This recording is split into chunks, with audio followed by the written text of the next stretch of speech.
We're doing really well with Iran. The Islamic Republic of Iran is not happy right now. Should have been done 47 years ago. Should have been done at least during the 47-year period.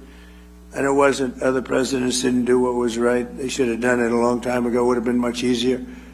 And they want to settle so badly. They don't like what we're doing. And they do want to settle. We'll find out whether or not we settle with them or we just finish it off.